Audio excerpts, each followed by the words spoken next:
Hey there, guys from Universo Z. Well, today it's going to be a pretty controversial video, yes. You know the saying, in Naruto's world, Kuririn is God. Today, the mission is simple to explain and hard to swallow. Put Kuririn in the world of Naruto and find out how far he would get. In a realistic manner, without fanfic exaggeration or downplaying any universe. I'm a huge fan of Naruto and Dragon Ball, and I've watched both multiple times. I've been active in both communities for over 10 years. The rule is clear. We're considering Kuririn after the Tournament of Power at his technical and mental peak, with all his default abilities. Some argue his true peak was during the Cell Saga. In my view, Dragon Ball Super made things inconsistent, and almost everything in it is stronger than earlier series. And I could even make a video about that too. Even the people who are real experts in power levels in Dragon Ball agree with this. This kind of video takes a lot of work, and it's not always that rewarding, so leave a like, it's really important. Press the hype bar button if you're on your phone and watch until the end, because the video keeps getting better and better. And what about the world of Naruto? Well, let's go with what works, like the canon, chakra, ninjutsu, taijutsu, genjutsu, summoning, sealing, dojutsu, inner gates, and everything. This package includes all the powers found in Naruto, which offers more diverse, complex, and, in my opinion, more enjoyable hacks than Dragon Ball Z, which doesn't really focus on that. So, let's set up our starting scenario. Neither side will have a week to prepare. They'll fight in an open field at medium range, both knowing it's a serious battle. Let's set up 2 resource modes for the bald guy. Mode A without Senzu beans, and Mode B with 3 beans in his pocket. This doesn't raise the ceiling of the fights, but it allows for more mistakes, especially as things get harder. This will make the video much more fun. So what's in Kuririn's backpack for his trip to Naruto's world? 5 key things. 1. The Kinzan, the cutting key disc, which ignores conventional durability and can decide a fight in a single stroke when it hits the right spot. The Taiyoken is a hemispherical flash that blinds in all directions, disrupts team sync, and disables ocular reading. 3. Flight and angle control, having vertical freedom to escape ground traps and bombard from above. 4. Energy reading or Kai perception lets you sense intentions and hostility, making it easier to avoid ambushes and clones. 5. In fights, Kuririn creates an opening, finishes quickly, uses Zozoken to confuse, then ends with a Kamehameha at angle C. This is usually his main tactic. A key point in Dragon Ball scaling is that characters surpass light speed early, which is crucial when discussing speed. In Naruto, explicit feats set top characters apart, especially Rex, who stands out the most. I'm going to use this term a lot. They're basically the character's special abilities, okay, in Naruto. There are also ceilings, space-time, and also strategy planning. The question isn't whether Kuririn could destroy the universe or Earth. But who has the first window, and what is it really? Does it make any sense against someone who can fly, blind, and cut through almost anything at an insane speed? And with the rules on the table, let's climb the tower starting with classic Naruto and the first layers of Shippuden. Guys, before we move on to this amazing topic, I have a message that changed my life and could change yours. Have you ever stopped to think about how much the world has changed in recent years? We're always connected, technology keeps advancing, and Bitcoin keeps getting stronger. Since I mentioned this on the channel a month ago, Bitcoin's value has risen over 15%. We all need goals, freedom, and yes, Bitcoin. Why? Bitcoin had the highest return over the past 10 years, averaging over 70% annual growth. The real dropped over 50% against the dollar, while Bitcoin rose more than 4,000%, and today it's already a reality. Remember, there are only 21 million Bitcoins worldwide with 19 million already mined. Bitcoin is becoming scarce. There's not enough for everyone, so those who buy now could gain sovereignty in the future. Who can hold on to it? Your money can't be confiscated, so it's a way to protect and diversify your assets. Curious about Bitcoin but unsure where to start? Now is the perfect time. MB, the largest digital asset platform in Latin America, has an amazing campaign for new clients. It's simple. Open your free account and under 5 minutes invest at least 50 Ries in Bitcoin and you're done. You'll get 25 Rias in credit in your MB account within 7 days to use as you wish. Now is a great time to invest in the currency of the future.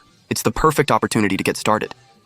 A platform offering transparency and full security by complying with the Central Bank, Comissão de Valores Mobiliários, and ANBIMA. And to join, it's very simple. Just scan the QR code that's on the screen with your phone or access it through the link in the description and pinned comment. Even if you won't invest now, download the app, create an account, and explore. Gaining knowledge is the first step. Ultimately, Bitcoin isn't just a trend, it's a game changer. Your future self will thank you for today's actions. Stop watching your money lose value. Stop neglecting your future and your family's future. Link is in the description and pinned comment. Thanks, M. B.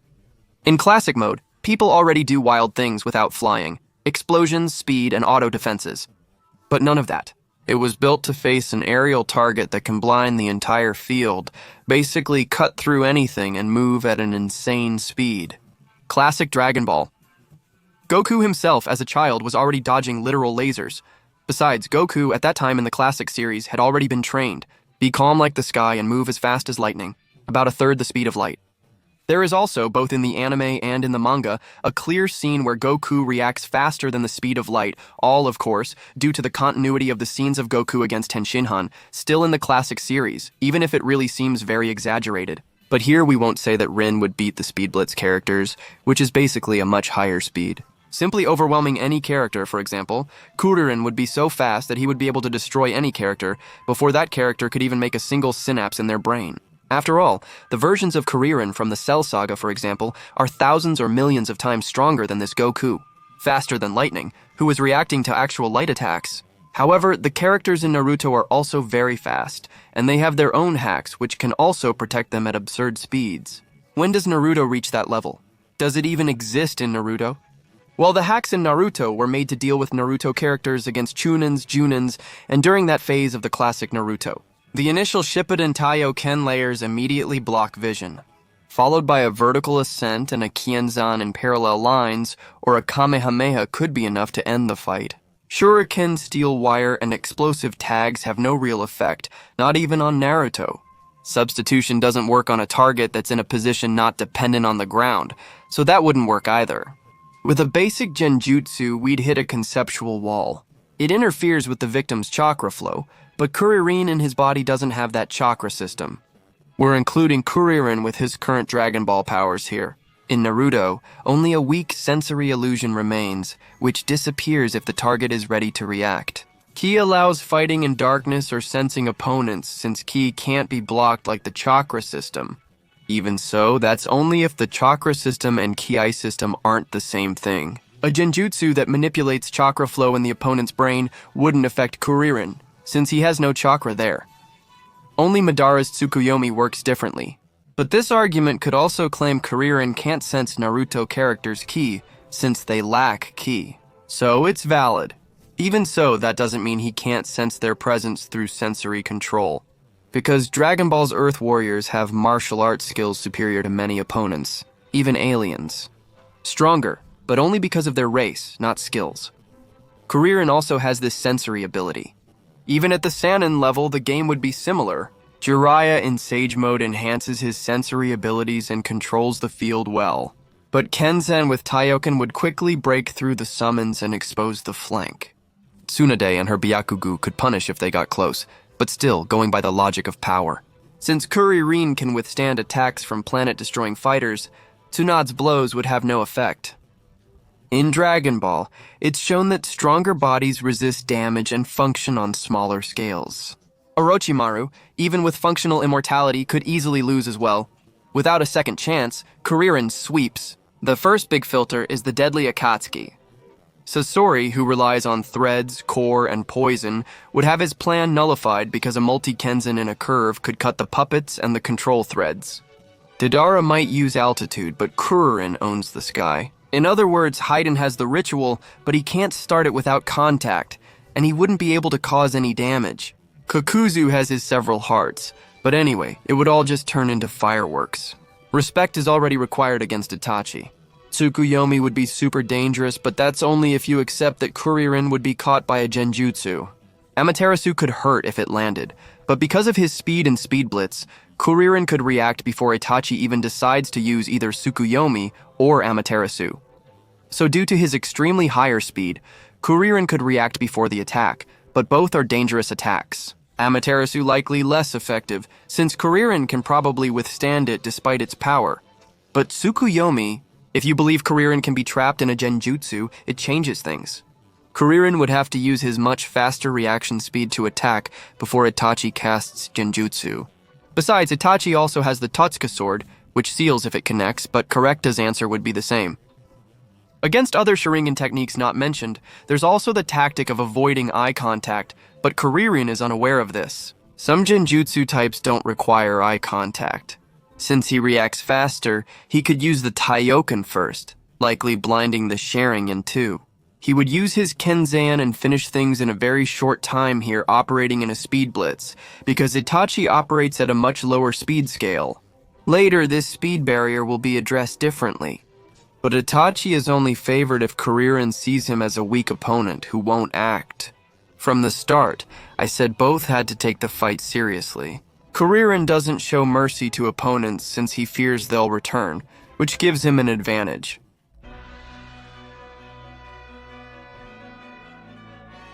Now we've reached Pain. I'm talking about him in the Six Paths version. Okay, Shinra Tensei, Bansho Tenin, Asura Missile, Soul Steel, Animal Summon, anyway, raw power. Pain has many powers focused on physical damage, so Kuririn uses his classic Solar Flare plan. At the start, 2 or 3 simultaneous discs to take down key bodies and air pressure to keep the orchestra from playing. When a Shibuku Tensei comes, the target would be the core, Kenzan could cut it, a concentrated Kamehameha could finish the regrouping job, where Pain could try to do something else. Obito, meanwhile, offers skills like an elegant wreck, intangibility, and kamui, but he needs contact to take Kuririn off the battlefield. That creates the window for materialization. Kuririn could instantly blind him with the Taiyoken and attack with the Kinzan from angles that block his hand's path. Each pull became a chance to punish the body. In a real messy fight, you could stall and make mistakes. But playing as Kuririn, who moves much faster than even Minato, who is already fast, his speed is often mistaken for teleportation, but his actual speed is different from teleportation. Even so, Kuririn's speed would seem like teleportation to Obito, so it still wouldn't work. But what about the 5 Kages from the war meeting, who were a tough pressure team then? As for the Raikage, since he's physical damage, you already know he would be swept away. Inoki wields dust style to disintegrate matter, Gaara has automatic defense, and Mei uses lava acid. However, on their own, none of them like someone flying and cutting in curves. Even the Taiyoken would be ridiculous given Kuririn's current ki level. With each exchange, someone fell and the team collapsed. And at this stage here, I believe there's a character we don't talk about much. He was kept from a bigger role at the Kage Summit and Pain's invasion because he was simply too powerful. That's Mido Guy, who has the 8 gates, and the first fight which could turn into a knockout just like you expected. At the final gate, his aggression is so intense it pressures even the Verse's divine beings. So here he would definitely have the potential to cause harm. Why? Remember when I talked about the speed of light in Dragon Ball, and how a lot of people say it was only broken with Dispo? But that's actually a really naive thing to say. In Guy's case, he defeated Madara, who admitted he nearly died. It's true that Madara was also playing around a bit with Guy, but it was clear that Guy was actually managing to hurt Madara. Something only Naruto and Sasuke in God mode could accomplish. There's even a scene where Naruto dodges Madara's laser at light speed, the first proof of light speed in Naruto. So, Guy could probably do that too, putting him at a speed level way above the previous characters. However, he would need to see the Taiyoken break the reading at the moment, and Guy wouldn't have any defense against the Taiyoken. Besides, the Kenzan doesn't need a clinch, so with close-range fighting, angles, slashing, and flight maneuvers, Kuririn's chance of losing is also very low because of his speed level, and his destructive potential is also much higher. In Dragon Ball, a power level of 1000 can destroy a small planet, while 10,000 is needed for a normal planet. Kuririn already surpassed that when he unlocked his hidden power in the Ginyu Saga. During the Frieza Saga, his power level was already 75,000.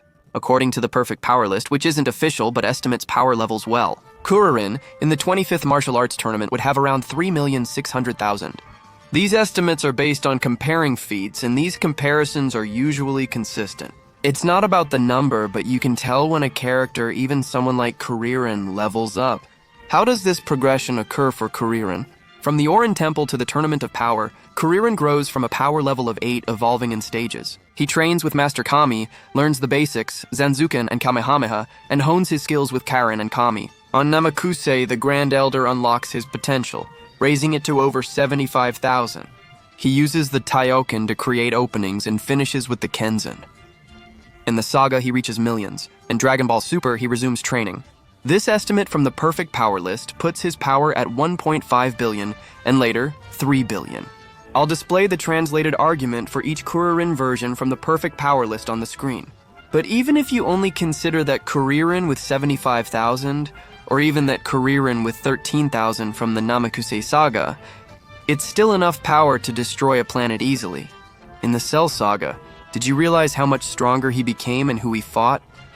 He battled a Cell Jr. He had the endurance to withstand attacks from someone capable of easily destroying planets. Something that Might Guy didn't have, not even close.